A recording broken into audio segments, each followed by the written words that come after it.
이번에는 내가 중거리, 장거리 달리기를 할 때 어떤 주법으로 달리기를 해야 되는지에 대해서 명확하게 설명을 드리도록 하겠습니다. 이걸 알려드리는 이유는 달리기를 하시는 분들이 굉장히 많이 늘었음에도 불구하고 이 주법에 대해서 명확하게 설명하는 영상이 부족한 것 같아서 제가 해부학적으로, 기능학적으로 어떻게 달리기를 하는 것이 올바른 방법인지에 대해서 확실하게 정리를 해드리도록 하겠습니다. 우선 달리기 주법은 총 3가지가 있습니다. 발 완전 앞쪽에 닿는 포어풋 러닝, 중간이 닿는 미드풋 러닝, 뒤꿈치가 닿는 레어풋 러닝, 이렇게 3가지가 있는데 맨 앞쪽에 닿는 포어풋 러닝은 완전 단거리 선수한테만 쓰이는 주법이기 때문에 제외를 시키고 가장 논란이 많은 미드풋과 레어풋 러닝에 대해서 명확하게 설명을 드리도록 하겠습니다. 사실 이 달리기 주법에 대해서는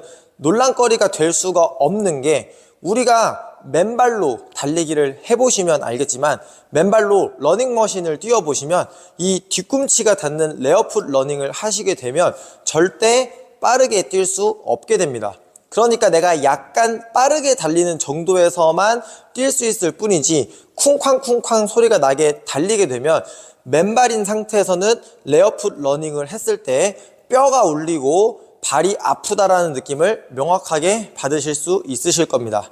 이 얘기를 왜 드리냐면 우리 인체는 타고나게 설계된 것이 걸을 때는 뒤꿈치를 사용해서 걷고 달릴 때는 이 앞쪽, 중족골의 앞쪽을 이용해서 착지하도록 설계가 되어 있습니다. 이걸 해부학적인 구조에 맞게끔 설명을 해드리면 이 발의 모양을 보았을 때 발뼈, 이 발에는 수많은 조각들이 있는 뼈로 구성이 되어 있습니다. 이렇게 하나의 통으로 묶여 있는 것이 아닌 조각조각 나와 있는 이유는 우리가 충격을 받았을 때 충격이 분산되고 흡수되기 유리한 조건으로 뼈들이 분산되어 있는 겁니다. 그래서 우리가 이 앞꿈치로 착지를 했을 때는 충격이 분산되어 올라가기 때문에 달리기를 빠르게 할 수 있지만 통뼈로 되어 있는 뒤꿈치로 땅바닥을 찍었을 때는 충격이 고스란히 전달되어서 빠르고 강하게 뛸 수 없게 되는 겁니다. 그렇지만 우리는 신발을 신고 달리기를 하고 맨발로 뛰지 않기 때문에 이 미드풋과 레어풋 러닝을 선택해서 달릴 수 있게 됩니다. 그러면 이 미드풋과 레어풋 러닝을 선택할 수 있는 가장 중요한 원리를 알려드릴 텐데 이 원리만 기억하시면 내가 미드풋으로 달릴지 레어풋으로 달릴지를 선택하실 수 있게 되실 겁니다. 이 미드풋 러닝이냐 레어풋 러닝이냐를 선택하는 것은 바로 내 몸의 무게중심입니다. 그래서 내 몸의 무게중심에 따라서 우리는 속도를 결정할 수 있게 되고 속도가 느릴 때는 레어풋 러닝으로 달리고 속도가 빠를 때는 미드풋 러닝으로 달리게 됩니다. 그래서 이 무게중심을 맞추는 것에 대해서 설명을 해드리면 몸을 꼿꼿하게 세운 상태에서 관절을 하나도 구부리지 않고 무게중심을 앞으로 갔다가 뒤로 갔다가로 움직여 보시면 됩니다. 이 상태에서 우리의 무게중심이 앞쪽으로 많이 가 있다 라고 하면 내 몸의 체중이 자연스럽게 미드풋 쪽으로 이동하는 것을 느낄 수 있게 되실 겁니다. 우리가 앞으로 진행할 때 무게중심을 약간 앞쪽에 쏟아두고 달리기를 하시면 미드풋 러닝으로 달리는 것이 자연스러운 방식이고요. 무게중심이 뒤로 이동한 상태, 그래서 뒤꿈치에 있는 상태에서 러닝을 한다라고 하면 뒤꿈치가 닿는 레어풋 러닝이 맞는 방법이 되는 겁니다. 그럼 우리가 너무나 당연하게 내가 속도를 빠르게 앞으로 가고 싶다라고 하면 무게중심이 뒤에 있는 상태에서는 절대 빨리 앞으로 나갈 수 없기 때문에 무게중심을 앞으로 이동시킬 거고 무게중심이 앞으로 이동되면 달리기를 했을 때 자연스럽게 발 중앙이 닿는 미드풋 러닝을 하게 될 겁니다. 그럼 이와 반대로 나는 빠른 달리기를 하지 않을 거야, 천천히 달릴 거야 라고 한다면 무게중심을 앞으로 많이 둔 상태에서 주법을 뒤꿈치가 닿는 레어풋 러닝으로 하면 굉장히 어색해질 것이기 때문에 무게중심을 약간 뒤로 이동시켜서 속도를 늦추고 뒤꿈치가 먼저 닿는 레어풋 러닝으로 달리게 되는 겁니다. 자, 이렇게 무게중심을 이용해서 내 진행 방향에 대한 속도를 결정한다. 그리고 무게중심에 따라서 주법이 결정된다까지 알려드렸습니다. 그러면은 이 주법에 대해서 어떤 주법이 더 좋냐라고 물어보신다면 저 같은 경우에는 무조건 미드풋 러닝이 맞다라고 설명을 드리는데 이 이유는 앞서 설명드렸던 맨발로 달려봐라 이겁니다. 맨발로 달렸을 때 우리는 절대 뒤꿈치로 강한 힘을 낼 수 없게 되고 앞꿈치로 했을 때 강한 힘을 전달시킬 수 있고 강한 힘을 흡수할 수 있는 구조로 설계가 되어 있습니다. 그래서 우리 사람이 신발 없이 달리기를 한다라고 했을 때는 무조건 미드풋 러닝이 맞게 되고 이 미드풋 러닝이 사람이 달리기를 한다라고 했을 때 가장 올바른 주법이 된다라고 설명을 드립니다. 하지만 우리는 속도에 따라서도 이 주법을 결정할 수 있게 되고 신발이라고 하는 도구를 사용하기 때문에 내가 맞는 주법을 선택할 수 있게 됩니다. 그러면 마지막으로 이 주법에 따른 근육의 사용 방식에 대해서 설명을 해드리도록 하겠습니다. 우리가 뒤꿈치로 착지하는 레어풋 러닝을 하게 됐을 경우에는 힘을 흡수하는 전략이 햄스트링 전략으로 가게 됩니다. 그래서 뒤꿈치가 먼저 닿을 경우에는 햄스트링이 후면 사슬이 약간 늘어난 상태로 착지를 하게 되면서 충격을 햄스트링이 받게 되는 전략을 사용하게 됩니다. 근데 중요한 건 우리 다리의 근력이 대퇴사두근이 햄스트링보다 힘도 훨씬 강하게 발휘할 수 있게 됩니다.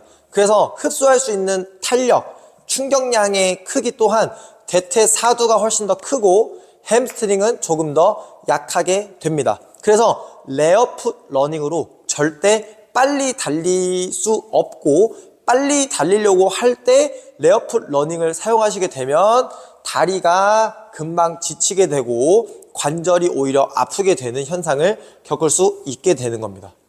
그럼 우리가 빨리 달리기 위해서는 대퇴사두근을 써야 되는데 이때는 앞쪽이 닿는 미드풋 러닝을 활용하게 되면 충격이 대퇴사두, 대퇴직근을 타고 전달되게 됩니다. 그래서 내가 만약에 러닝의 기록, 빨리 달리고 싶은 욕심이 있다라고 하시면 미드풋 러닝을 연습하셔야만 더 강하고 빠른 출력을 낼 수 있고 심지어 그 출력을 잘 흡수할 수 있는 전략으로 달릴 수 있기 때문에 더 안전하다라고 말씀드립니다. 추가적으로 야외가 아닌 러닝머신에서 달리기를 하시는 분들을 위해서 러닝머신에서 안전하게 달릴 수 있는 팁을 하나 드리자면 러닝머신에서 달리실 때는 러닝머신을 잘 세팅하는 것이 중요합니다. 여기서 세팅이라고 하는 것은 첫 번째가 바로 각도인데 평평한 러닝머신에서 달리지 마시고요. 못해도 1도, 저 같은 경우에는 2에서 3도까지 각도를 높이고 달리기를 합니다. 이건 NSCA의 트레이닝 기준에서도 러닝머신에서 달리기를 할 경우에는 무조건 경사를 올려야 된다라고 얘기를 하고 있고요. 이 러닝머신은 바닥이 움직이는 구조이기 때문에 평평하게 두었을 때는 우리가 약간의 내리막길을 달리고 있는 것과 비슷한 효과를 주게 됩니다.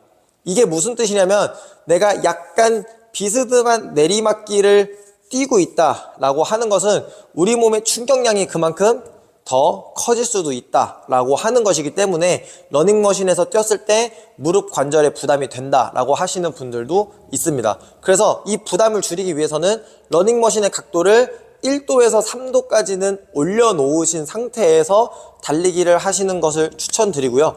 무엇보다 러닝머신에서 전력 질주처럼 빠르게 기록을 내기 위한 달리기는 하지 않는 것을 권장드립니다. 왜냐하면 내가 지쳤을 때 내가 속도를 결정할 수 있어야 되는데 러닝머신 같은 경우에는 내가 속도를 결정하지 못하고 기계가 속도를 결정해 놓았기 때문에 이걸 일일이 낮춰서 하지 않는 이상은 강제로 뛰게 되는 경우도 생기게 됩니다. 이때 내 무게중심이 흐트러지고 달리기 자세가 흐트러지는 것이 반복되다 보면 우리 몸에 부담이 될 수 있기 때문에 러닝머신에서는 너무 강한 강도로 뛰신다라고 하기보다는 적절한 강도에서 체력을 유지하고 주법을 연습한다 정도로만 활용하시면 좋을 것 같습니다. 자, 그럼 총 정리를 해드리면 달리기 주법을 결정하는 것은 우리 몸의 무게중심입니다.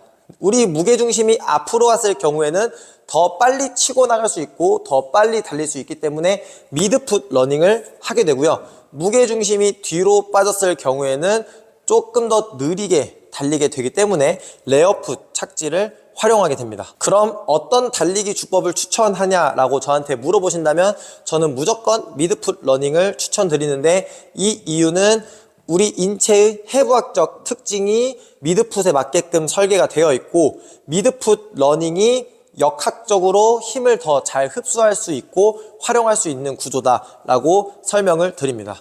그럼 마지막으로 제가 러닝머신에서 달리는 것을 보시면서 설명을 하고 마무리를 하도록 하겠습니다. 러닝머신에서 달리기 하는 모습을 보여드리겠습니다. 러닝머신의 각도는 2도 올리고 가슴을 들고 달리기를 시작합니다.